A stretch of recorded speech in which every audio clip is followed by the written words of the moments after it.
Good morning. Good morning.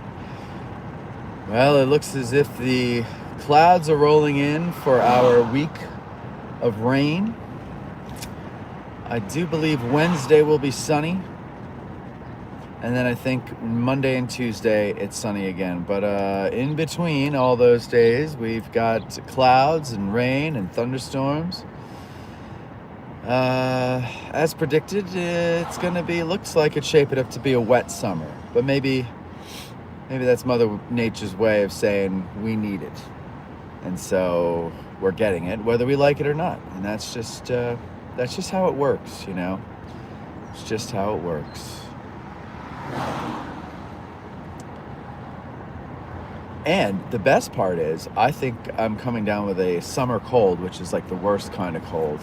I'm hoping it's just a sinus infection and I can go knock it out with some anti-bees. But I don't know, I woke up in the morning with like that scratchy feeling, that scratchy, dry feeling in the soft palate region. And it's kind of moving down into my glands. So who knows, folks? Who knows? But we'll find out. Which, of course, naturally that's going to happen because we have a shit ton of work to do in preparation for the anniversary days next week. Well, actually, all anniversary week, we've got, let's see, starting Sunday, we have one show coming out every day all the way through to Friday. So all anniversary week, Battle of Gettysburg content coming out on the Gettysburg YouTube channel, addressing Gettysburg. And, we've got so much stuff. We've got our Totem Pole show on the 30th. We've got stuff about medical and other things that I can't remember at the moment, which is why we write them on a schedule. Got a nice big dry erase calendar back in the office where we schedule out our releases and recordings. It's a wonderful thing. Long overdue.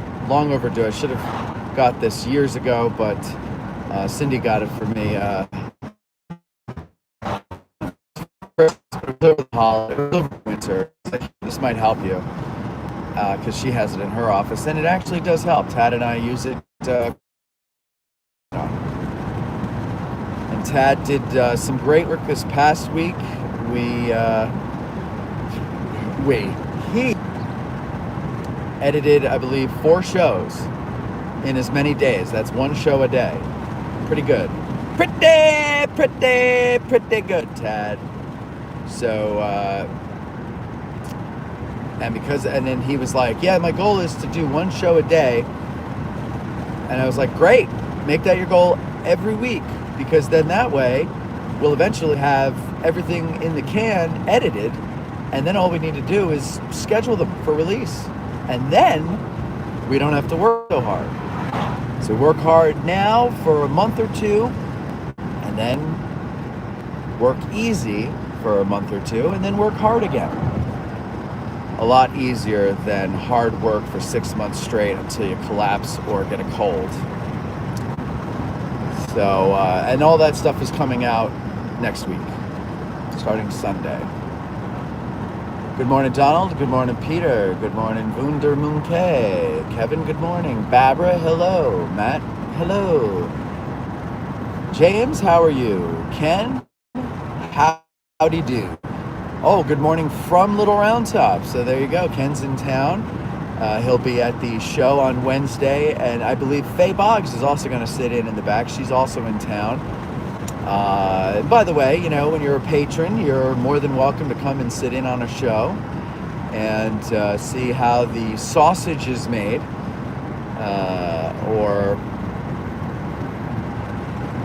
the bullshit is made. I don't know. It depends on your point of view, I guess. But yeah. And let's see. Dustin, good morning. Dustin, thank you. We got your monthly contribution to the Digital History Pioneers. Tim just sent me a text before, so thank you very much for that. Dirt Bike, good morning. Matt, thank you for the coffee. Chris, good morning.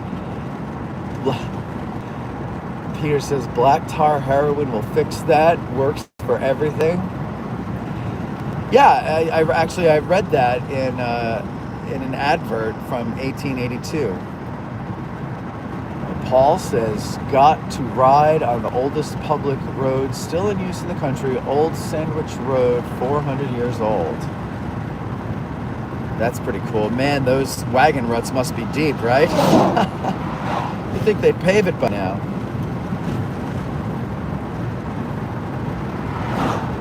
Actually, when we went to that ranch in Wyoming, about a mile off our front porch was this road. And I remember the first time we rode our horses out to it, and we rode on the road, there we saw an interstate sign.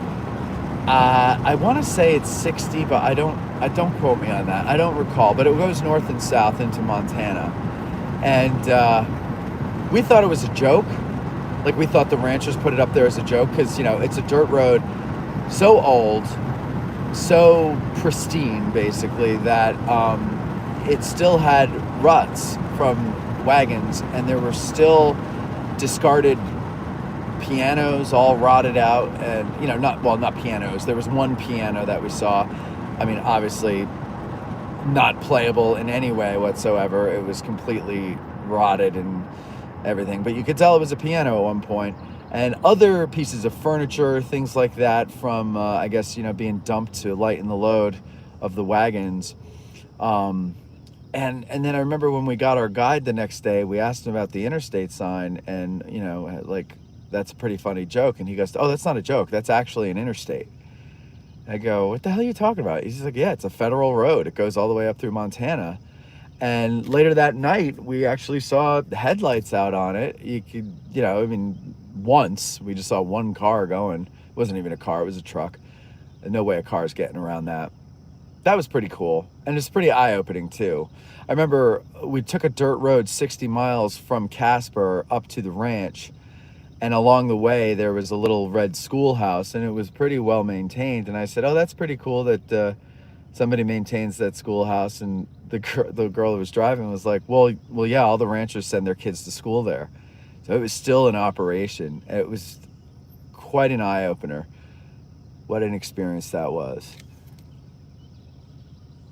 Seminary Ridge, good morning. How are you guys? By the way, ladies and gentlemen, July 1st, I believe it's in the evening, around 6 p.m. Bill Schultz, you might know that name. You might not know that name. But if I told you his full name, it was William Dawes Schultz.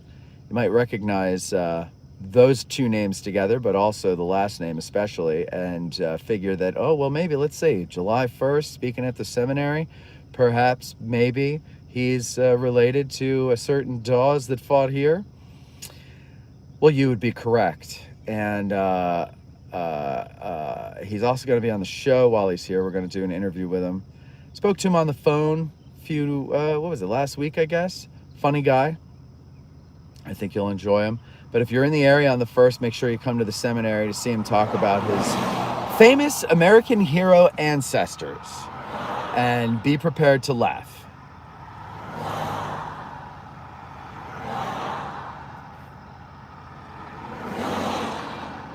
Morning, Wade. Morning, Tim. Faye, good morning. Jeff Pasnick, good morning. Great event on Saturday. Thank you very much. Yeah, that was fun. I like how each one of these is getting more like what I had hoped for, where everyone is participating. There's a little bit of a lively debate. I don't know if it was even a debate. It was more of I think we were all trying to make sense of Barlow out loud, because we all were offering different theories on what he may have been thinking, what did he know, what didn't he know, how could he not know, and it was good. It was a lot of fun. I really enjoyed that, and I look forward to the next one is about sickles, but you have to be a patron to know exactly what about sickles, and also to be able to attend. So hurry up and go to patreon.com/addressing Gettysburg and go where all the cool kids are. Nah, you don't want to be the cool kids. Did anybody really actually want to be at the cool kids table? Because I'll tell you what, I didn't. I think it's the attitude you got to have is whatever table I'm at, meaning you, is the cool kids table. And then you don't care about getting at the actual cool kids table. And I find I carry life. I look at all the people offered to sit at the cool kids table. They go, yeah, you're all the same. It's not interesting. It's not interesting to me. I'd rather laugh with the sinners than cry with the saints. You know what I mean? I'd rather hang out with the losers and the freaks and the geeks and the nerds who don't get to sit at the cool kids table and make our own table that's way cooler because we're all a little different, and that's what makes it fun. And that's what our Patreon is. It's the nerds table, and we're proud of it. Sounds like that movie Last Man Standing. Last Man Standing movie. Why am I drawing a blank? Last Man Standing. I remember there was a sitcom, wasn't there? What's the movie? Cool beans, love me some Rufus Dawes. Yeah, oh yeah, Faye, you'll be here, so come on down. Tori says, when I said F it, I became the cool kid. Abso-freaking-lutely. Just be you, says Reverend Wade. Precisely. And isn't it liberating, right? You look, because here's the thing. When you look at the cool kids, right? If you really look at them, forget the coolness, right, that they think they have. Think about how much work goes into maintaining that image. Think about how much work goes into maintaining that status. It's exhausting. It's got to be exhausting. And everybody, and you know, and the whole time you're thinking that everybody envies you, but really, I think a lot of people kind of pity you. Like, they look at you like, it's so pathetic, this person's life is so empty that they think they have to be this way, that they have to dress that way, or they have to treat people that way, or whatever the case may be that comes with being the cool kid. Meanwhile, the nerds don't care. It's come as you are, and we'll take you as you are, and let's sit around and have fun and laugh. I mean, last night, Court, Stephen Taft, and myself went up to Little Round Top to get some time lapse of the sunset, and you know, walking around up there and everything, and Court is like, pretty soon I'm gonna have to find a place to pee. And I said, well, there's porta-johns at the bottom of the hill. And I said, I gotta pee, so why don't we just go down there? And he's like, all right, yeah. So we go down to pee at the porta-johns, and I notice as we're walking down, first, of course, we're walking on the very sturdy aggregate pathways that are falling apart already. You know, there's the dust from them. And I notice Court is wearing flip-flops. And he's not wearing like flip-flops that are going to last you a couple of years. He's wearing like the flip-flops you get at a gas station down at the shore. You know, very flimsy. The thong it rips or comes out, or, you know, one way or another, doesn't last very long. It's very thin material, and they don't line up perfectly with your feet. They're like kind of all cockeyed. And he's walking with those, and I'm like thinking to myself, I should have asked him. I'm thinking to myself, like, why would you come out on the battlefield with flip-flops? You know, like, I understand being a hippie, and because I like to go barefoot, you know, but like, I go on the battlefield, I'm not going to wear flip-flops, or I'm not going to go barefoot. I'm wearing shoes, sneakers of some sort, something that is going to protect my feet and also offer me whatever support I need as an old man walking on rough ground. But I'm laughing because, you know, the get up, you know, I'm wearing my slouch hat. Stephen Taft has a bummer on, and Court is wearing flip-flops, and we've got cameras. And I'm like, what must people think at this site? Then I realize nobody gives a shit. They're not looking at us. They're looking at the sunset. They're looking at the monuments. They don't care about us. So like then I said, hey guys, I want to prove to you that nobody gives a shit about us and the way we look. And I started taking off all my clothes. And there I stand naked and nobody bats an eye, including Court and Stephen Taft. And that was probably out of self-preservation. But yeah, neither one of us give a shit about what we're wearing. Nobody's like, hey man, those aren't designer shoes. Hey man, that's not a professional look. No. We're nerds. And we're happy to be nerds.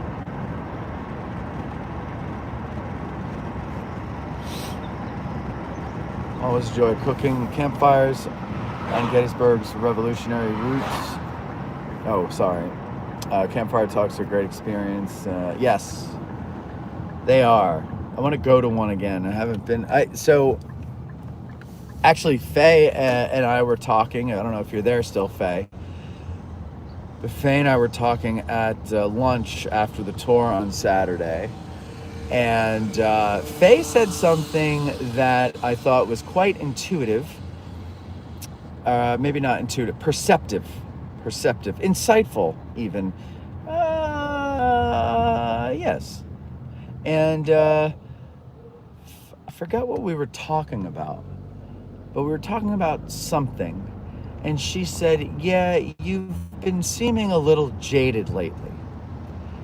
And I said, oh, I am. And she said, you need to find joy again. And I was like, that is so funny you say that, because just the other night, Cindy and I were talking about how the joy has left my life.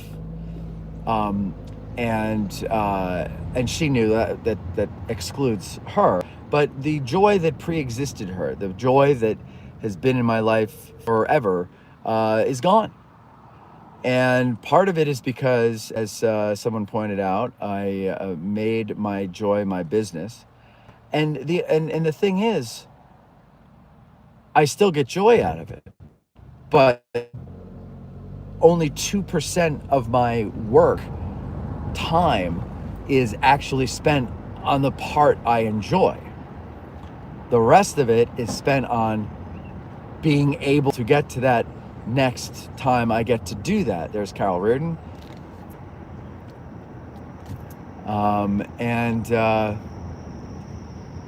And that's just the way life works. That's just how everybody will tell you that.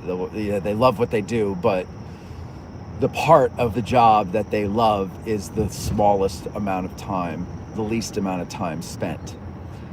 So, but all the other stuff though, when it's not sitting in front of a computer editing or writing a check to an accountant or some nonsense like that, or a lawyer or this or that, I get to meet the best people I've ever met in my life. I get to meet some of the most interesting historians that are out there in the Civil War field. I hear very nice things from all these people, and that is enjoyable. That is nice. But that's not joy. It makes you feel good in the moment, but it's like an orgasm. It's gone in 30 seconds, pardon my French. That feeling of elation and euphoria, it goes away, because at the end of the day, you still go back to everything else. And but it's good. It's good in the moment. It carries you as far as it'll carry you, and that is useful and helpful and good. But the joy is that stuff that you can do by yourself and be lost for hours. And I don't do that anymore. But as Cindy pointed out to me, she's like, well, we moved 15 minutes out of town. And like, you don't go do anything anymore. Like, you don't go out on the battlefield. You don't go on battle walks. You don't go to the campfire talks. You don't just go out. And I'm like, you're right. And since Stephen Taft moved here, I tease him that he's still in tourist mode, because he's like, oh, I'm going out to do this, and I'm going to go on that battle walk, and I'm going to do this and everything. And I go, oh, I forget you're in tourist mode. Like, I'm like, hey, I want to go shoot this video and do this thing or whatever. And he's like, oh, I'm going to the battle walk or whatever. And I go, oh, yeah, you're still in tourist mode. And then I go, well, I was in tourist mode when I moved here. And I was for about maybe 3.5 years. I was in tourist mode. I still enjoyed this. And I felt like I was on a year-long vacation for 3 years. What happened? And probably the answer, if I think about it, is that the hobby. I achieved my goal, which was to make a living off of a hobby, and I'm not complaining by any means. I love that, but I have lost touch with what it is we do the show about because I don't get out here anymore. I don't go and explore. And so I said to Stephen Taft, what are you doing on July 1st, 2nd, and 3rd? Because I'll tell you what I'm not doing. And he goes, what are you not doing? And I said, I'm not working. I go, I'm doing whatever you're doing, and I'm going to hope that your enthusiasm for it reignites my enthusiasm for it. Now, of course, it's not his job to do that. And I know it will, because I could just tell you from our field talk the other day, my enthusiasm for it was coming back. And that's what kept me going in the beginning, in the Eric the Producer days. You know, COVID was a big help here because nobody had anything to do. So we would all just meet on the battlefield and we would hang out and explore and discover and then come up with ideas for shows. And so it fed itself. Like it was a symbiotic thing. Our social activities fed the show, and the show fed the social activities, and so on and so forth. Time to do that anymore. So we, because I miss that stuff.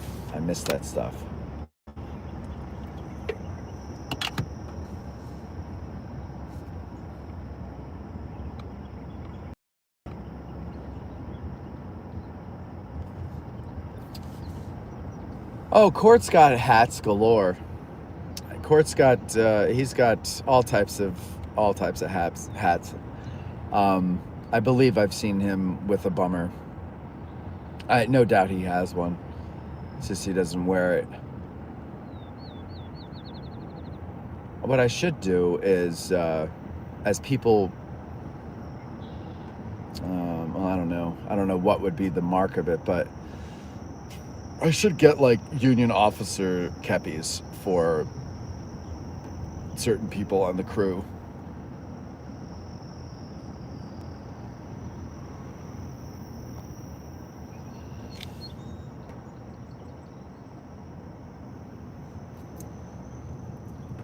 Wonder Monkey says that's why you're Getty's nerds, not Getty's cool kids. That's right. Getty's jocks. We call them Getty's jocks.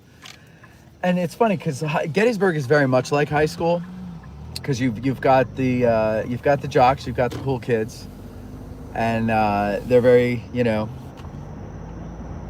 exclusive, and then you have the rest.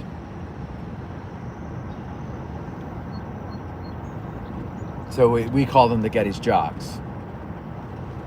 Like, a lot of people think Getty's nerds are just anybody that's interested in the Battle of Gettysburg, but no, it's a very specific thing. It's a type of person interested in the Battle of Gettysburg that is not a jock, that does not have that swagger, that is not a coxman, if you will. It is just somebody who, I don't know, you hear a fact about the Battle of Gettysburg that you never heard before, and you go, ooh, like you have a nerdgasm. That's a Getty's nerd. A Getty's nerd is, it's not just anybody who's interested in the battle. It's a very specific type of person interested in the battle. That's why it's addressing Gettysburg's actual term, even though I didn't coin it. We used it. court could have easily gone between some boulders. Oh, no. I know there's a lot of people who pee on the battlefield, but we do not do that. And I've said to the guys, I was like, well, you could pee wherever you want when I'm not around, but if you do it when I'm around, kiss my ass. Hey, Ken, how you doing? I figured. How you doing? Good. What's new? Oh, just enjoying my few days here. Yeah, it's better enjoy it quick before the rain comes. Yeah, but Comes from that way. Oh yeah. The skies are darkening. Yeah, it's beautiful out here. It is. It is. When I was up in Little Ground, it's the only one up there. I know. Isn't that nice? You get up a little early and you can see everything. Oh yeah. Especially on a weekday. Yeah. Yeah. Hey, that was a great event on Saturday. Yeah, I really enjoyed that, didn't you? Lewis is great. I got his card afterwards. Oh yeah, you gotta get him to take you around. How long are you here for? Till after the anniversary? No. Oh. I wish. Oh, you're not staying through the anniversary? I can't. Oh. I'm here till Thursday. Oh, okay. Thursday morning. Okay. Yeah, I was gonna say because usually he's up here on the weekends. Yeah. Because he's got a real job, during the week. Oh, really? Yeah. So he guides on the weekends. But no, Lewis is great. I just really did it. The weather helps make everything enjoyable, right? It was perfect weather. Perfect, yeah. But I enjoyed just everybody sitting around talking and throwing out, well, maybe it was because of this. I don't know. Maybe it was because of that. Yeah. But don't forget, that's exactly what I wanted it to be. Well, you can almost see their ambition was they see some high ground. Yeah. Yeah. And I understand that. No, it isn't. But it's good to deprive the enemy. Like Buford says in the movie, deprive the enemy of the high ground, right? That's if you can't get it because it is an advantage to you, get it to take it away from them. Like here, this is good to take to protect whoever's over there. But from this vantage point to the tree line, it's a negligible elevation difference. If he had another 2,000 men, it would have been... Can they get through? I think we're blocking. Between mine and...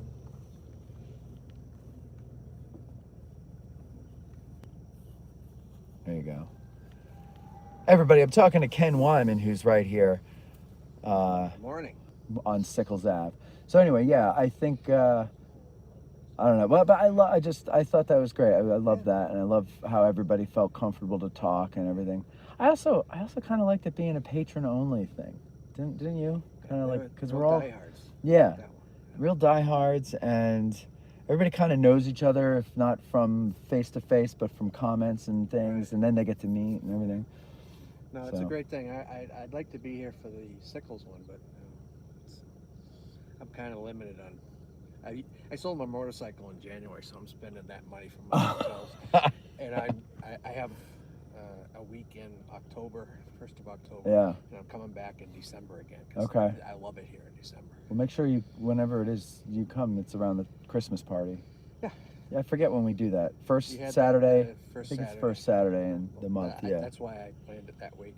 Yeah. Because it's like the Christmas festival. That's why we do it. Yeah. That was a great time.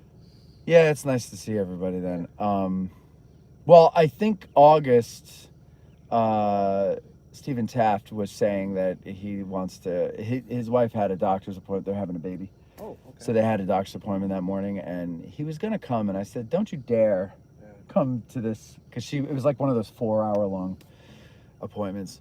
So I said, just come to August, and hopefully we'll get a video of it, and then we'll share it to the patrons.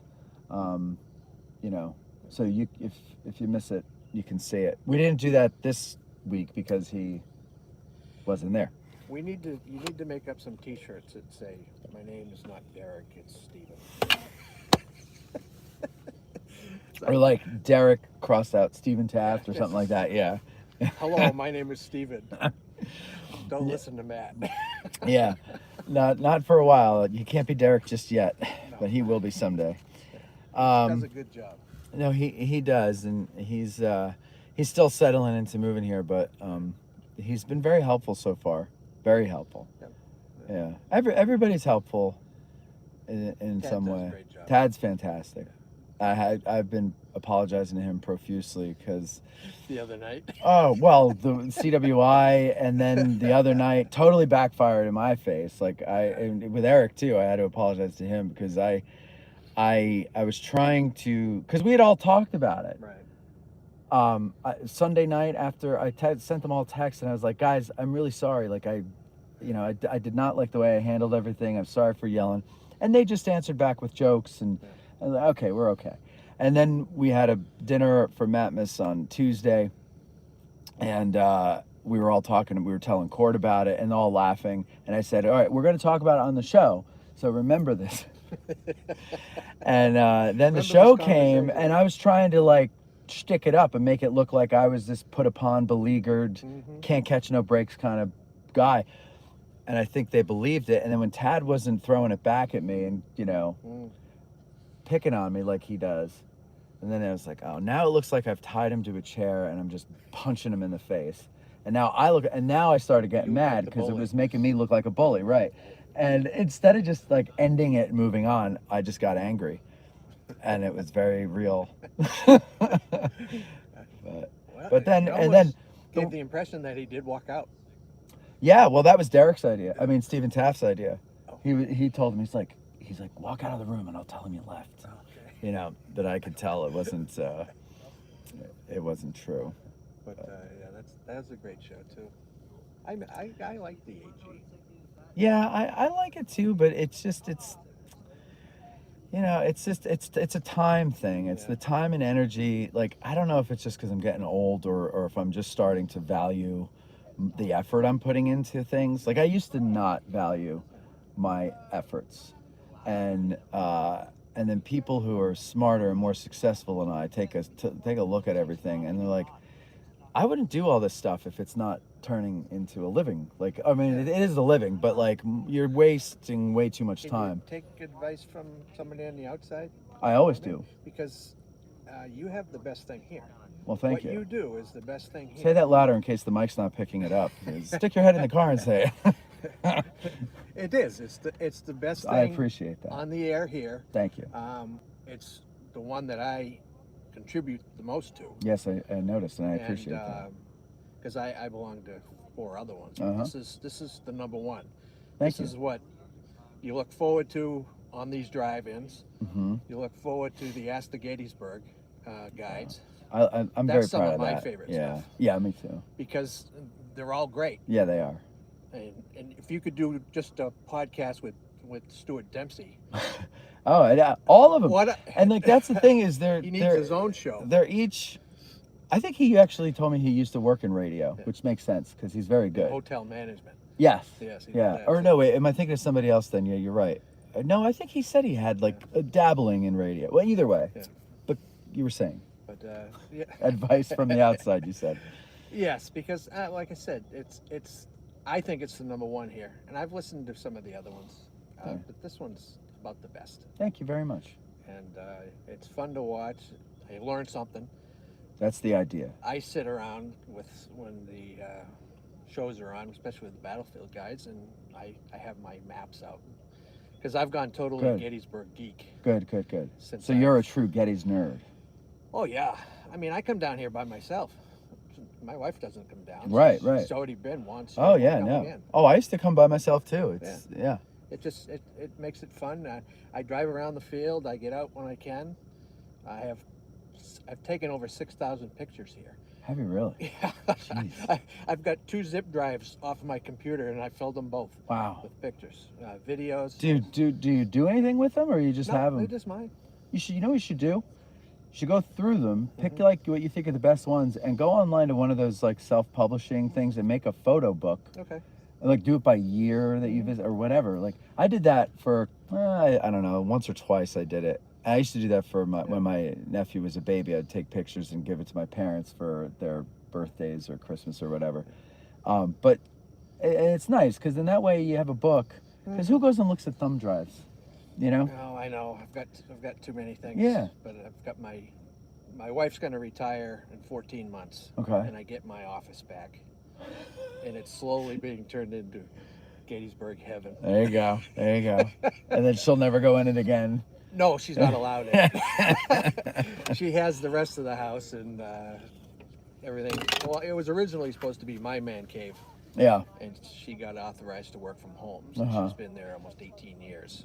So Oh, I want it that's back. a long time to give up your man cave. Oh, yeah. 18 nice. years? Were people working from home 18 years ago? Well, she did it part-time. Okay. They wanted her, she could do Tuesday, Wednesday, and Thursday, but had to go into the office on Mondays and Fridays. Okay. And then they offered it, yeah, okay, you can have it. But the company went home for everybody. And they gave them $1,000 to buy office furniture. Oh, nice. They didn't give us $1,000. Oh. We paid for all the furniture ourselves. And I said, can we get the $1,000 for her furniture? No. Oh, that's nice. Oh, yeah, aren't they? Insurance companies are awful. They are awful. But she's been the same line of work with 2 companies for 38 years. Okay. So she does really well. That's why I can afford to do this stuff. That's nice. That's nice to have. The sickles tree looks kind of tough, doesn't it? It does. It must have lost its top. I don't remember hearing that. Oh, yeah. It one of the last storms through here. Oh, yeah? It took it right off. What a shame. Because it had such a cool look to it in the fall when it's just no leaves and it's all the scraggly, spooky looking, haunted tree looking thing. Like I said, it's a beautiful place. Yeah. So wait, so what was your advice? Oh. Didn't you say you had... well, advice or observation. Oh, okay. Keep it going. Oh, yeah, I'm going to keep it going. Ken, I don't know what else to do. It took me until I was 40 to figure this out, okay? Tell me about it. I mean, Jesus. I don't know what the hell else to do. And every time I feel sorry for myself and I'm talking to Cindy and I'm like, I think it's over. I think I got to figure out something else. She's like, what else are you going to do? You're a talentless, worthless, unmarketable, skilled loser. And I said, you're right. I guess I'm stuck with this, Well, this is. But I love doing it, though. No, it isn't. It isn't. And that's what I keep forgetting is because, like I was saying, the part of the job that I love is 2% of the time spent working, and I have to remember I knew that getting into it. I knew if this became a business, that would be the case.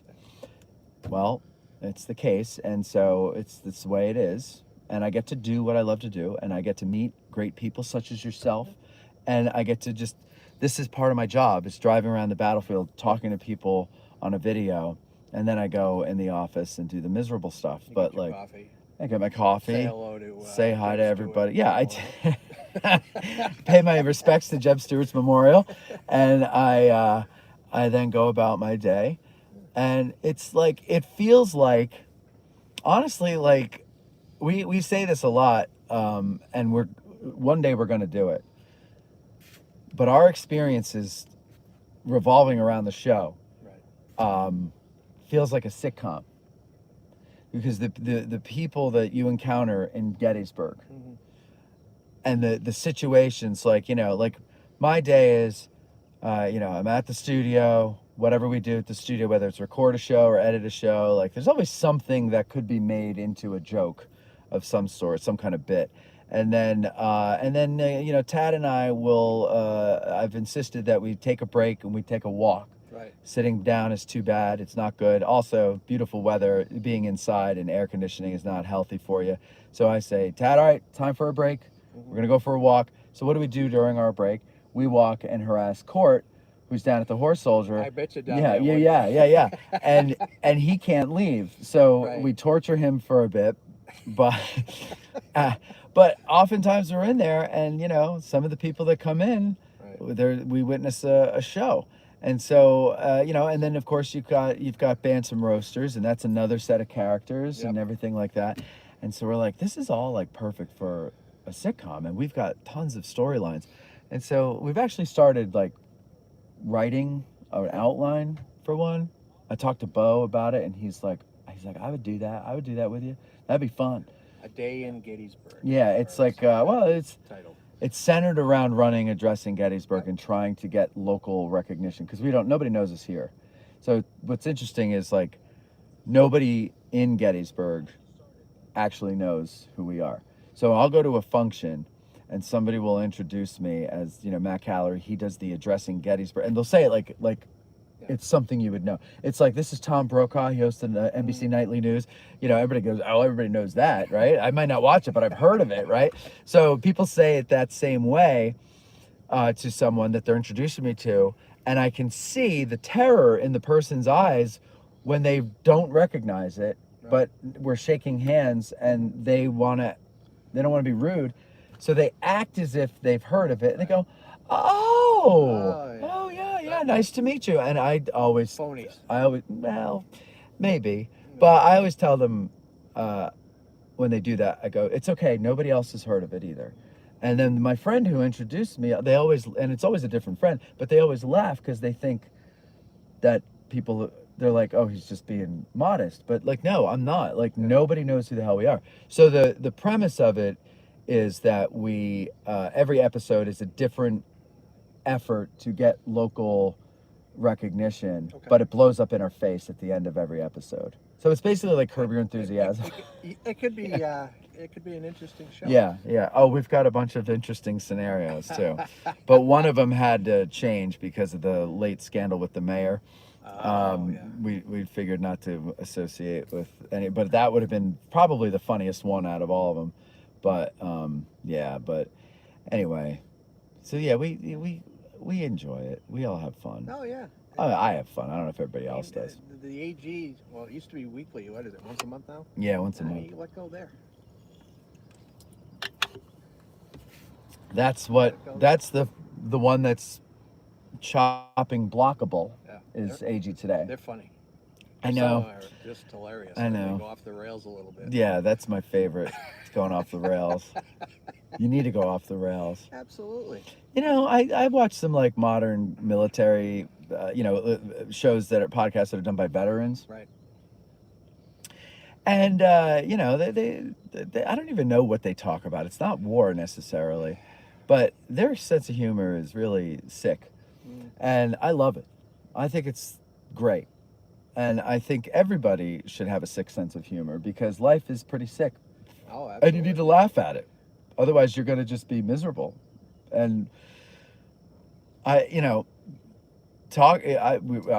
I'm not a veteran. I've never seen combat, but eventually you talk about something, you read about something, and you hear about something enough, you start to be able to imagine, you empathize. You can't sympathize, but you can empathize with what these guys must go through and what it must be like, and still you don't come anywhere near what it is, but it's enough to start messing with your head if you don't laugh. Like, you gotta laugh. It's mostly and people that can't laugh about it drive me nuts. The camaraderie that they all experienced. I mean, everybody was in the military in one form or another. I was in the Navy. It was one thing, you talked about it. But my uncle was a combat vet, did 3 tours in Vietnam, and 1 in Korea. He was a career Marine. And he didn't like to write letters. He would send home reel-to-reel tapes to my grandmother, and he did them in combat. Really? So do you hear not while combat's going on? At the or start in the distance? Well, there was one, he was about 4 o'clock in the morning, he says, getting up make some coffee, and you hear the traditional pew. He says, well, we got a sniper. Oh my God. And he was in a company for artillery, and he said, well, Ma, I gotta kind of break it off for a bit, we're being overrun. Just all calm and nonchalant like that? You've seen Heartbreak Ridge, right? Yeah. The Clint Eastwood guy? Yeah. He was exactly like that. Really? Gung-ho. He was a real funny guy. Yeah. He had 4 kids at home, but he took 3 tours in Vietnam. Wow. Man, I mean, God bless him. Oh, yeah. Thank God for people like that, because I certainly don't have the balls to do 1 tour anywhere. Well, it's a choice. I don't even have the balls to do a tour of the battlefield. You do one almost every day. Yeah, we turned them into field talks because I lost my courage to do tours. No, yeah, it's I'll never understand that, and I think that's why I love to do this, because it's a mystery that I'll never solve. Yeah. Like, I'll never be able to get the answer to it. I was telling somebody, we were talking about I was talking to my friend and his son, and his son is starting to play piano, and I play piano. And so we were talking about it, and I said, what do you play? Like, what kind of music? And he goes, oh, like, I like rock and roll and stuff. And And I said, but he's like, but I'm taking like classical lessons. And I go, oh. I said, yeah, I never took classical lessons. I taught myself, and I'm glad I never took classical lessons. I used to regret it, but now I'm glad because it's the only for that and jazz. I can't do either one of them, Right. and they're both the only form of music that's a mystery to me. Mm-hmm. Still, all the rest of them, because I could play the other ones. Right. The mystique, the mystery, the magic of it is gone. Because I figure if I can do it, it can't be that good. Can you do boogie woogie? Yeah. You can. Yeah, I can. I'm not like great that. at the stride piano with the left hand, Yeah. but I can do like a dumbed down version of boogie woogie. I prefer old music. I like blues. I like all that stuff. But like, I just but I don't want to learn classical. I don't want to learn jazz. And the few times I've gotten a glimpse of what like certain classical songs are, I go, oh no, that's the same as. It's all the same. Yeah. But there's something about it that it just hits differently. So I don't want to know. I don't want to know. Because if I can do it, if I learn how to do it, then there's nothing magical in the world anymore for me. Yeah. So that's a talent. I don't have the coordination for that or drums. Well, that was my first instrument was drums, and I've really been wanting to get a drum set and play again, but because Court and I went to That'll go over well. No, yeah, it won't go you over do well. it on the battlefield. That's right. Court and I went to a guitar center because one day we were talking, and I said, you know what I haven't done in a long time, Court? I haven't gone to a guitar center and just messed around on instruments. Right. He goes, oh, I haven't done that either. And so he had like that Sunday off, and so we went down to Hagerstown to the closest guitar center.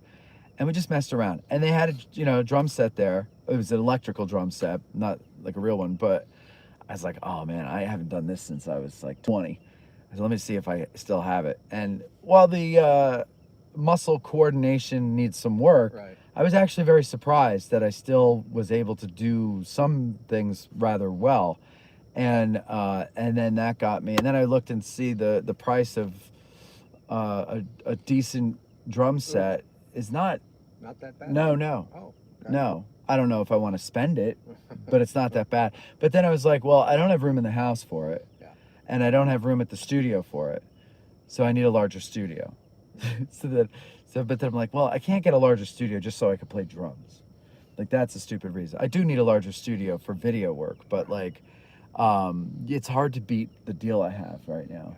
So I don't really look, but yeah, I don't know. Life is, it goes a lot quicker than you think. Yes, it does. When you're young. Like when you're young, you think, oh man, 40? That's so far away. 63 now. Well, it's like, gone really quick. Yeah, and that's not very far away from where I am. Like, I just turned 48, and like 65 is 50, what, 17 years away for me? 50 was okay. You're at the age where you don't really care anymore. It's Yeah. Like, why are we even having a birthday? Yeah. Oh, yeah. 60 sucks. I've had nothing but problems since I turned 60. Oh, see, 43 was that year for me. Yeah. That's when all my problems started. But a lot of them are clearing up since I lost weight. Right. Oh, yeah. And that helps a lot. I've lost, I had a stroke 2 years ago. Oh, congratulations. Yeah, thank you. I don't wish those on anybody, but I've been on medication for that. I'm type 2 diabetic, but I take Manjaro. Yeah. I've lost 53 pounds. Yeah. I mean, I'm short, so what I was weighed. Yeah. 53 pounds that's a pretty bit. significant amount, yeah. But I just had to up my dosage a little bit because you plateau. Yeah. And so that's where I am. 5 to 7.5.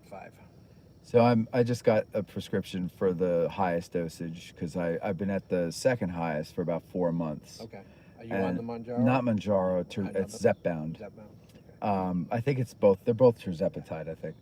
But I've been at and I thought this was the highest dosage, but it's the second highest. And so I said, yeah, it's kind of wearing off after 3 days now, and I'm starting to feel my old habits come back, and I'm afraid to get off it totally because I clearly have not psychologically fixed myself. But she's like, well, there's a higher dosage. And I go, well, I then. didn't know that either. Yeah. I said, well, then, Jesus, what are you holding out on me for? Because he kept asking me every 3 months on my go, and I was rapid weight loss, at least it was steady. And Steady. then it started to balance out. He says, we can up this. I Yeah. said, you mean you start off at 2 Right. or 2.5, then it goes to 5, which I was on for 6-7 months. And he says, we can up it. I said, how high does it go up? He says, well, it goes to 7.5, 12 something, and then it goes up from there. I went, Jesus, all right, well, let's do the 7.5, which I've been on, and I actually took one this morning. I have to bring my thing with me. Yeah, today's my day. I have to do. I have a little portable refrigerator that I plug into my car just to keep it cool. Just to keep it cool, yeah. And then until I get down here and I stick it in the refrigerator. What do you do? The auto pen or the injections? The the syringe. Yeah, it's cheaper. Yeah. But and I thought I'd have a problem doing that, but I don't. No, I heard it first, but I do it at my legs. Oh, do you? I don't do it in my. I do it in my belly. No, I don't do it there. It's easier in my legs. Okay, I just go. Because and you feel the needle go in a little bit, and it's gone. Yeah. But it's simple. It's covered. Yeah, I pay out of pocket. It's not covered on mine because you have diabetes. Type 2, yeah. Right. So it's covered as diabetic, but for vanity purposes, it's not covered. So I have to pay it. But I get it directly through the manufacturer, so it's super cheap. Yeah, that's the problem. Well, not super cheap. With that stuff is Mounjaro stopped selling it for weight loss. They're staying strictly with diabetic. I didn't know that. Yeah, that's okay. I don't know if it's actually happened, but that was what they wanted to do. Well, last year the FDA approved it for weight loss. Yeah. I don't know which one or all of them or how that works, but I just know my insurance company hasn't caught up to that yet and approved it for that, which is weird because you would think the insurance company would rather spend the money on that now than spend the money on complications from weight gain later down the road. No. I mean, my wife works for an insurance company, and they have the worst health insurance policies for their employees. Yeah. It's absolutely dumps. No, I know. Absolutely. I used to work in a call center in an enrollment center, and I was who has the worst health insurance? Garda, the armored truck company. The armored guys. These guys risk their lives. So these are armed guards, risk their lives, and their hourly is terrible, and their insurance is nothing. They have to pay ridiculous amounts of money for shitty insurance. Now, that was when I worked there 5 years ago. It's probably still that. I'm sure it is. Not any better than it was I'm then. sure it's not. And I felt bad for these guys when they would call in, and they're trying to get us to upsell them like life insurance, which you need when you're in an armed guard job, right? And but they couldn't afford it. Because it's like they were making I don't even want to say what it was that they were making, because it's just, I don't want to embarrass anybody, and I'm not looking down on them or anything, but I'm looking down on the company for treating them that way. I mean, I was looking at part-time jobs down here. I would love to move down here. I'd love to get an apartment down here, and there's maybe careful what you wish for. But the pay on some of the places, it's just really. You have to work in Frederick or Harrisburg or York, or maybe Chambersburg, like all the bigger towns. That's where you got to work. You can't work here unless you're a guide, who really knows how to hustle. Somebody's got to get Mike an apartment. Oh, I know. I've sent him listings for them because he's got to get here. Yeah. No, I agree. In a car. Yeah, we got to get him a car. We got to get him an apartment. Yeah. Well, maybe we'll. Yeah. Did he mention about the Pickett's Walk that we were going to do? The 11th Mississippi? No, Mike and I, after Barlow's Knoll, after lunch, we did Pickett's Charge. A practice tour? Yeah. Was it like a practice tour for him? Sort of. Yeah, I think he mentioned something. I'd never been on Oh, you've never... No, I'd never... But you've walked You've never walked Pickett's Charge? No. Oh, so that was your first time? Yeah. What did you think of it? It was great. He does a great job with it, because we came the Garnett way. Yeah. We didn't go the shortcut. The Garnett way is interesting. The long way and then over, and you disappear. It's truly amazing how much you disappear. And did he point out when you get to the point where you're, where are we? Where you're, where like McGilvery's line has like an alleyway right into your flank. That's right over there.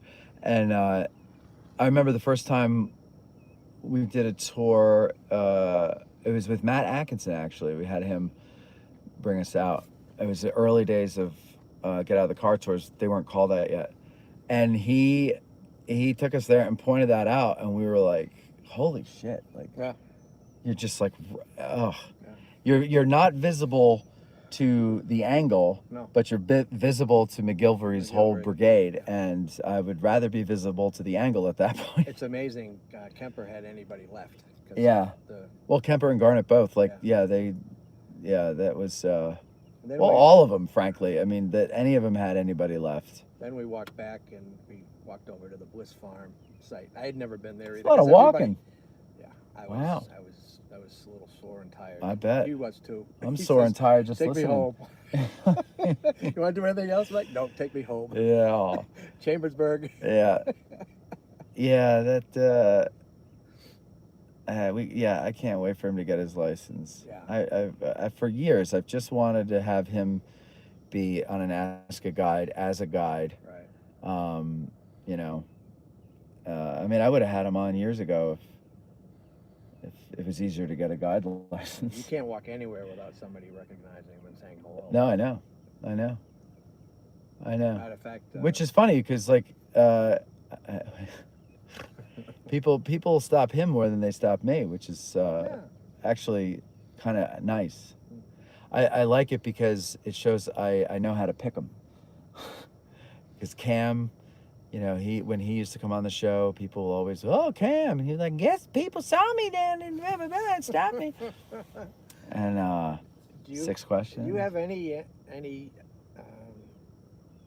idea of asking more of the guides than you? You mean other guides, different guides? Every guy I sent a couple years ago, Jessie Weedleton came to me and she said, she goes, are the guides who come on the show, are they invite only or is anybody welcome? And I go, well, anybody's welcome, but you know, these are people I know, and then they'll recommend another one. And so I invite them. I said, but some have contacted us and said they'd like to come on the show, but you know, everybody's welcome. And she goes, well, okay, because you know, some people were squawking at the meeting at the Guide Association. And this is going back 4 or 5 years. You know, they didn't think it was fair that Hessler has a podcast and you have guides on, and is everybody welcomed? And I didn't know how to answer that. And I said, well, I'll do you one better. I'll write a letter and explain it. So I wrote a letter that was read at the next guide meeting. And I in the letter, I said, there is an open invitation to any licensed battlefield guide who would like to be on the show. It's a great way to promote, you know, yourself without breaking any rules. Right. And, you know, everybody's welcome. How many people do you think I heard from that letter? The ones that are on? 0. 0. Yeah. Really? Yeah. Because they just want to complain. Well, you don't abuse them. No, of course not. They're. I mean, you treat them with respect. Oh, other than I respect Grant, them. Who called Grant. Stewie. Grant's Australian. I mean, you know, Australian is Middle English for no respect for anybody. You know, they had the penal colony mentality. That's exactly right. We could do Grant it is descended from criminals. But you know, they're treated well. It's exposure. I mean, that's how I discovered Stewart. Yeah. And I've done 2 with him. I think, of course, I respect them because I do respect them, and especially the longer I talk with them, and I see just like how their minds are steel traps, and I recognize that their minds work in a way that mine doesn't. Right. And then when I took the written, I realized like I just am not cut out to do that. Like I can talk to people, I can show them around and tell them stories, but if passing that written and knowing all that stuff is what I have to do to get my foot in the door, I'll never make the grade. And so I have a deeper respect for them now after having gone through that part of the process alone, and then seeing what Mike has been going through just to get to the oral. It's a lot, and I don't have the wherewithal to go through all that and spend that time. If I'm going to spend that much time on something, I better have a PhD when I come out of it. You know, not just a license. I use the the experience for master's degree. Yeah, at least. And so I'd have a great deal of respect for them just for the fact that they're able to go through that process and not jump off a bridge. So and they're fun, and not everybody can do it.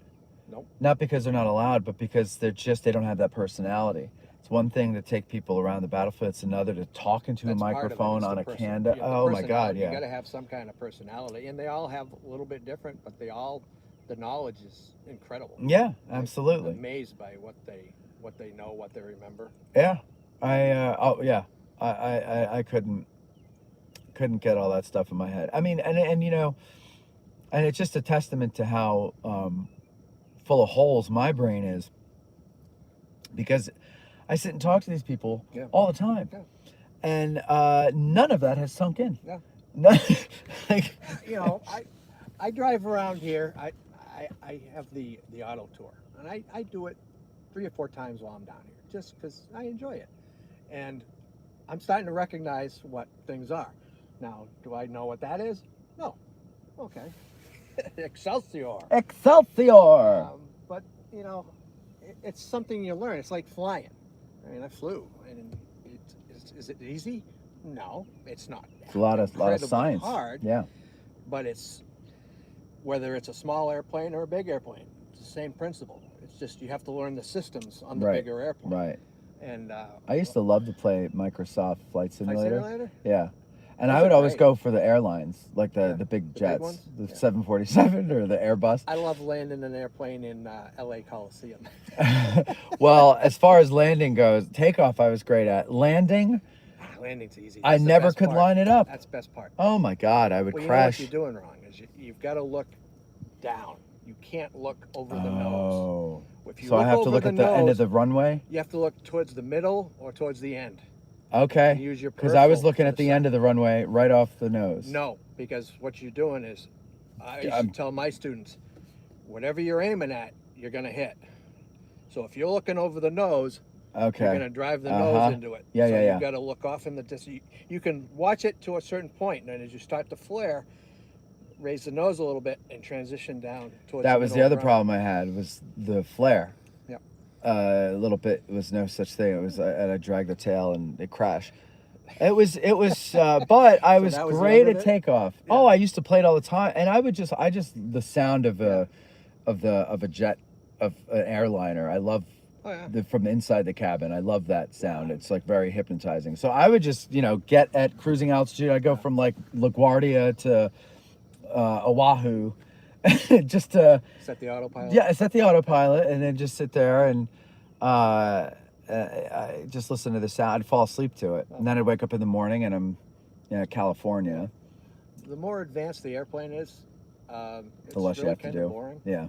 You become a computer monitor. Yeah. That's really, you're just sitting there watching what the airplane. Yeah. Yeah. But you never really trust it 100%. No, I don't even trust cruise control in a car. No. My foot's always somewhere. Oh yeah. But you never trust it 100%. No. Even in bad weather. I wouldn't trust it at all in bad weather. Well, you come down to what they call minimums, which is the minimum height of the clouds to land, which is on average in general aviation aircraft about 200 feet. This is. Would you, when you're going into a storm, would you try to get above it? Well, or if you can. If you can. You got to go around it. Or around it. You get in an airplane. I flew turboprops at one time, and it was only rated to 25,000. Okay. So you had to find a way around it. There was no way over it. If you could thunderstorm in front of you, you're gonna. But you have to 40 go or 50,000 feet. You can't get over it. You have to go through it sometimes. Well, if you can't get around it, if there's a line of thunderstorms, turn around, and go back. Oh really? Oh yeah. Absolutely. Oh, on a particular plane. Not any passengers. plane. Well, the ones I had. Yeah, I've turned around. I've tried to get into Baltimore during the wintertime, and the visibility was so low. I turned around and went back. My dispatcher wanted me to go to Newark. I said, well, we don't know anybody in Newark. Where am I going to get fuel? Right. And all of a sudden, I'm not using my credit card for it. And it's hard enough to say you want to go to Baltimore and then say Newark. It's like, no. Well, just pitch me into the ocean, why don't you? You fly with people, a lot of them understand. But you were a private pilot. right? Or No, were I you? flew for an airline. Oh, you did. Yeah, Okay. I flew for an airline, a fractional ownership company, which was the Piaggio. Uh-huh. It's that rear engine. Yeah. That thing was the fastest turboprop in the world. Yeah. And it was rated to 41,000 feet. Okay. We had airliners going under us. Jeez. I took me all over the country on that. That's cool. That's such a cool job. But I enjoyed the instructing part. Just the idea when they finally get it. Yeah. The light bulb goes off. Yeah. And just the smile, and they look at you as, was that it? Oh. Especially landing. It's got to be such a feeling. I've always was. wanted to take one lesson just to feel it, but my luck, I'd crash. Well, you're not going to go up by yourself. No, I know that, but Well, I would find a way. If an instructor is going to... Oh, the instructor would have a heart attack or pass out or something. I'd take you up if I could. Well, maybe someday. Who knows? Who knows? You got the little airport over here. I know. And they do give lessons. Yeah. You hear them. When I used to work at the bike tours, you'd hear them cut the engines and then start up again. And every time. Well, that was probably doing stalls. Yeah, well, yeah.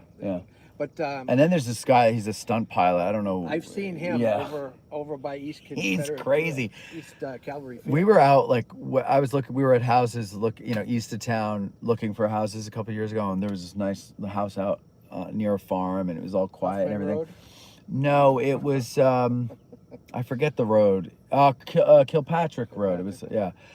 And the guy was out there practicing. And he was doing it right over the farm that we were at, and just straight down. I mean, it was like out of a World War II movie. It was crazy, really neat. But really neat. If you ask around, they probably have what they call a discovery flight, which is about 45 minutes to an hour. We used to do them all the time, and they got very popular. And you're pretty much on the controls. I used to let them do the takeoff. Help them with the rudders to keep the center line of the air so it's not going all because people, they can't steer with their feet. Right. When you first get it's they awkward. take the yoke and they go, yeah, it's not turning. Right. Yeah, it's not going to. But using your feet and let them do most of the takeoff. You go out to the west a little bit, you do some turns and you do some other work, and then you come back in and you kind of help with you on the landing. But it gives everybody an idea. If they like it, they get hooked. But if not, it's like anything else. Yeah. If you're definitely afraid of going, I would definitely like it. I'm certain of that. And then it's like, oh gee, another expensive hobby. Yeah. No, it's not cheap. No, it isn't. They've gone crazy with the prices of them now. Oh, I'm sure. All right, Ken, let me get going here. Everybody leave. Oh, only about 10 people. Sorry about that. But it's, people got to get to work, so it's not just you. All right, well, I'll see you Wednesday. You're coming to the show, right? Yes, I am. All right. All right. Appreciate See you it. then. Thank Have you. a good one. You too. Faye says we were talking about going back to what got you here, your audience's joy in being able to participate in chats while you drive, interactive, and it seems blah, blah, blah. 30 seconds. Damn, man. I don't know what that's about. Ken's not there. Tori and Matt, my buddy Justin might be on the battlefield this morning without me. Please drive him off the road if you see an electric car for me. All right, there's Bill. Good morning. I'm sure I lost a good chunk of you guys, so I'm just going to go all the way to the end here and see what I've been missing. After lunch Saturday, Bill says, I parked on the loop and walked out to the Rose Farm building and then found the Split Rock for the first time. It was surreal. Let's see, Readout says, is that Ken in the car keeping Matt sane? That is Grant AI history. Look at that's funny. That is funny. If an L was a magician, would him name be Houdini? That's good. That's a good one. Ken, you need to do something, those reels for people to hear and learn from. What are we talking to here? Let's see. Shoot, gotta check out. Okay. All right. Well, we'll take it from Grant's That Hurts there. Great. In all fairness to Grant, if I may, after AG today on Thursday, Grant sent me an email and he said, let's have a Zoom. I could tell you were really bothered by something, and I don't know, whatever it was. I forget exactly what he said, but it was very nice. He could tell that something was wrong. And it's nice that we've never actually met face to face, but we've had a couple Zooms. And it's nice that somebody on the bottom of the planet, in a former penal colony, would reach out in such a way. And Grant, we need to schedule our Zoom just to catch up.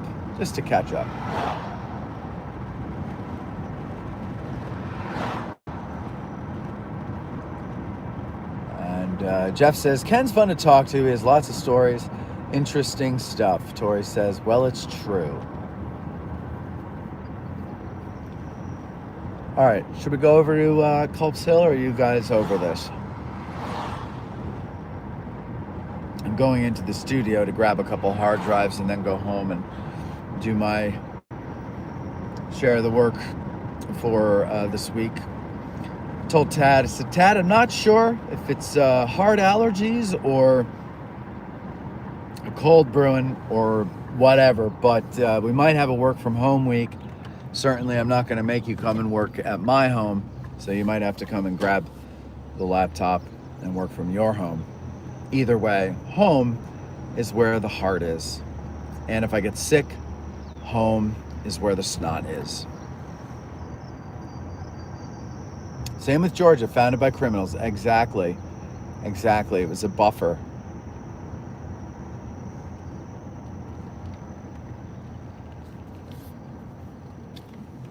There's been a murder in Savannah. Culp's Hill. All right, always the joy. We will go to Culp's Hill.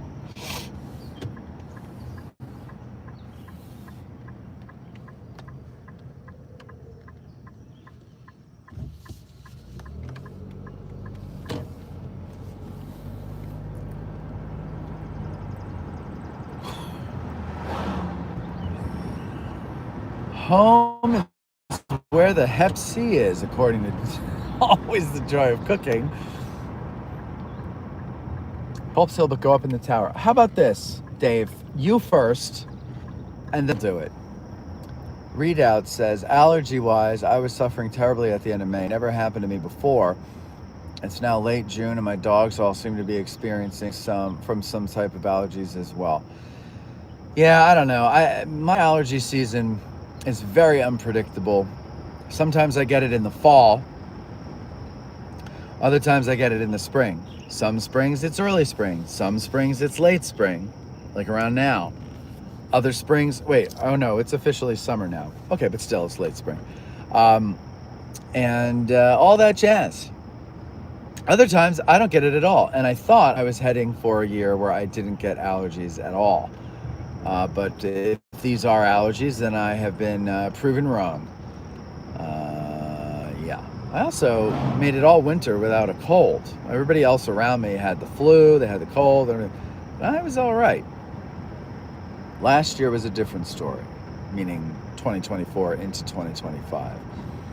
South Carolina, a bunch of separatists even before the Civil War, 3-4 times before. Ms. Lisi, good morning, sunshine. Says Ms. Lisi. Good morning to you, Ms. Lisi.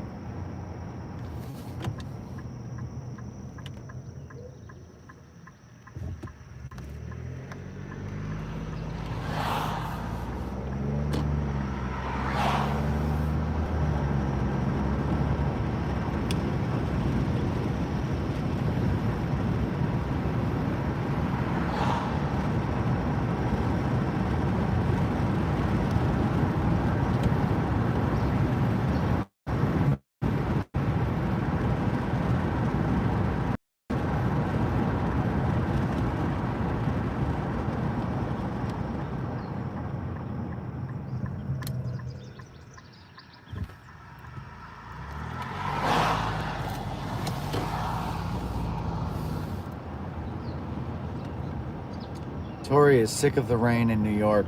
Yeah, I don't blame you. It has been a shitty spring. But I guess, good morning, Michael. I guess we all need water, so it comes from the rain. I don't know if you knew that. A lot of people don't realize.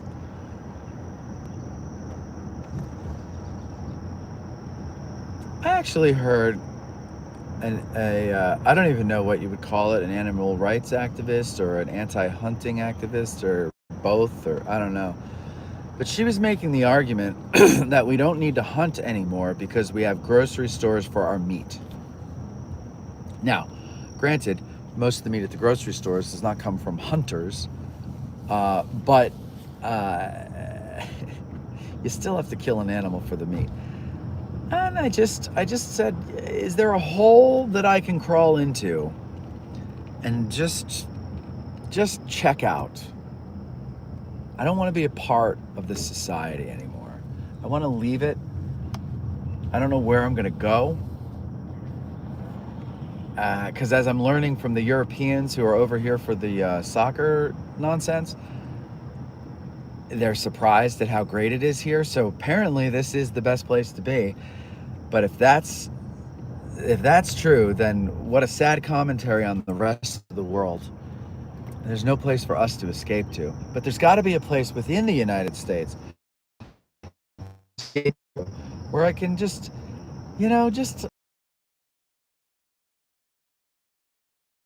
what we have.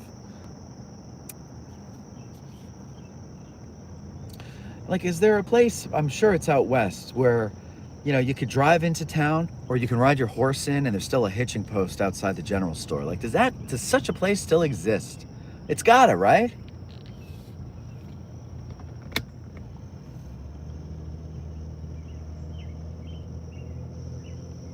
Readout says, my car may also be possessed. Anytime I've tried to go anywhere beyond my tri-county area, its computer starts acting up.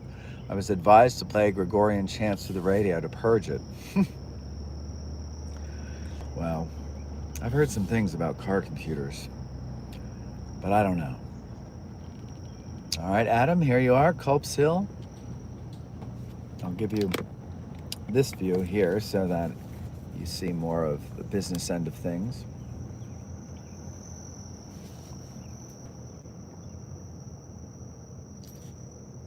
Tori says, I gotta ask Ken Gavin if any of the Gettysburg boys in the Rev War died up here. They just buried 40 bodies from the old hospital. Ken Gavin's coming on the show to do an Ask a Guide, I believe with Ralph Siegel. We will hide the bourbon.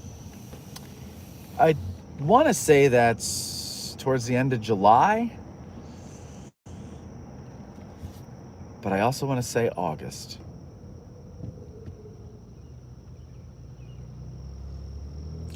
Readout says there is a cement hitching post half buried in the ground, but visible in my hometown.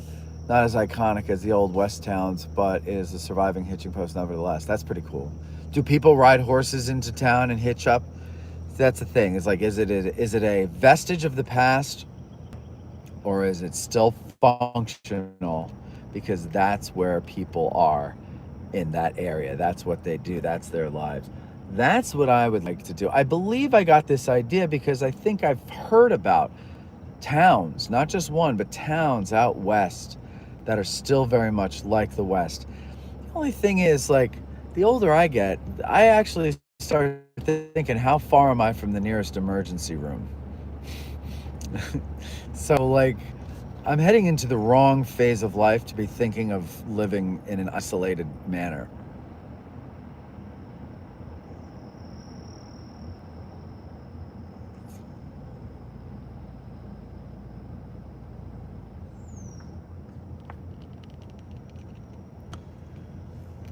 Love that Van Housen says, good morning, love. And you say, what, Wyoming or Montana look pretty nice. Yeah, they do. Not in the winter, though. Not in the winter, but yes, they do look nice. Readout says, it could be functional, but of course, not horse-drawn wagons and paved Lincoln Highway anymore. Not in West PA, at least. Where in West PA are you? Obviously off of 30, but where specifically? And I mean down to the address. We're all going to come and have dinner at your house. No, I'm just kidding. Don't tell us where you live, but tell us where you live. Lane Zucker says, what is your favorite part of the battlefield? Mine's the angle. I love Armistead.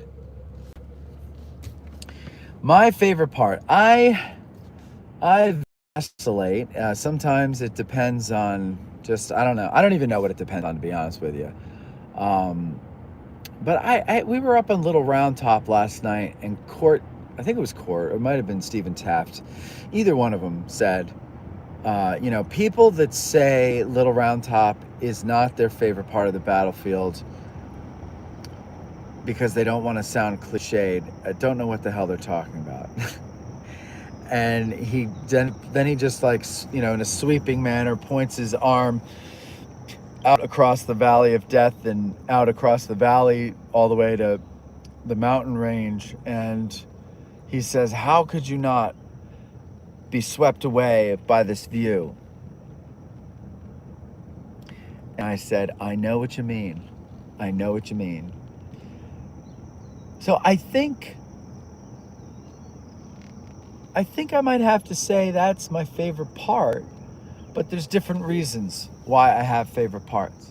Favorite part for sunset, absolutely Little Round Top, but also the angle, and also Benner's Hill, and also whatchamacallit there, the Peace Light. So yeah, there's that. As far as battle goes, story of the battle, yeah, I'm with you on the angle. I don't have a particular well, poor little Cushing. That story kind of gets me, but so does the story of Battery B, 1st Rhode Island Light Artillery, and the guys there. There are a lot of stories. The balls that the Confederates must have had to cross that field. I don't care what cause you're fighting for, because cause doesn't matter in moments like that. I'm almost certain.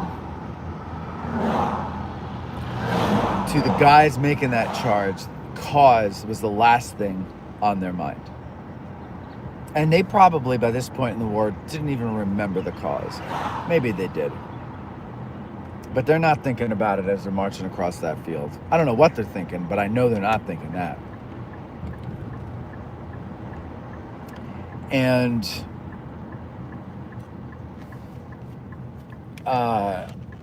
but here's what they did know. They knew what it was like to be under fire from artillery.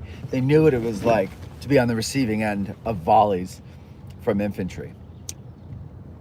And they knew the vulnerability of walking across a big, wide open field against a well-entrenched enemy. And they did it anyway. And then all the things they knew would happen started happening. And they continued to march. I don't understand that. And I admire the hell out of that on a human level, just a basic human level. And I hope to God they weren't thinking about cause at that point, because then I wouldn't really think it was that impressive. Okay, so you guys have a great day.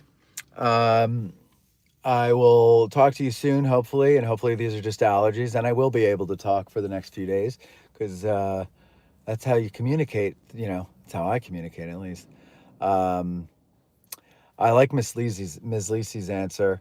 My favorite part of the battlefield is 5:30 a.m. with no people around. Doesn't matter where you are, as long as there's no people around, right? I'm with you on that.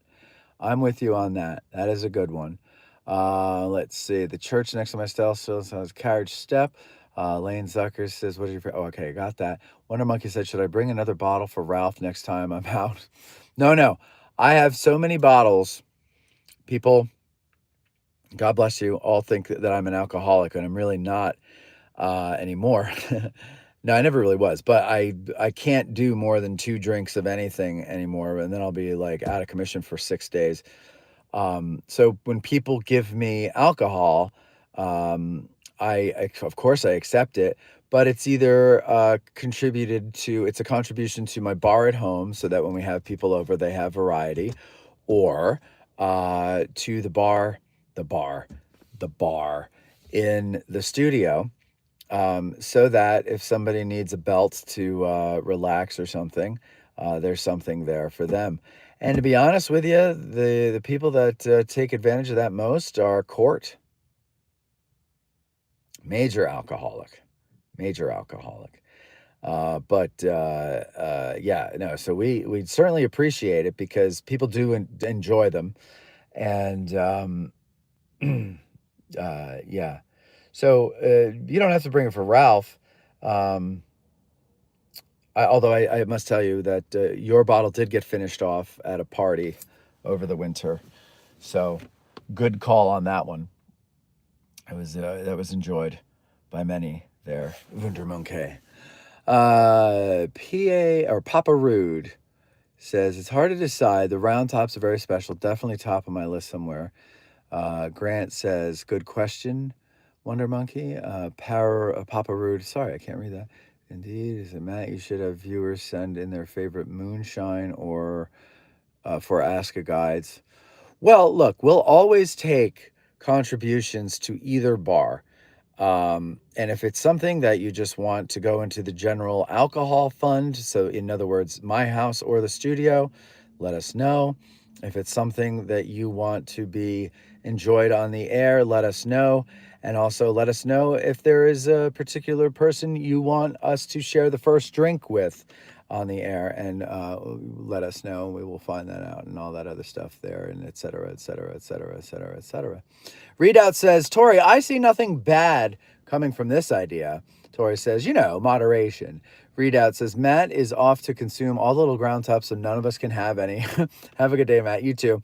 Matt Gillespie, you have a good day as well. Love that. Van Housen says, so many good Battlefield spots. Top 5 or 10 list among the AG audience would be interesting.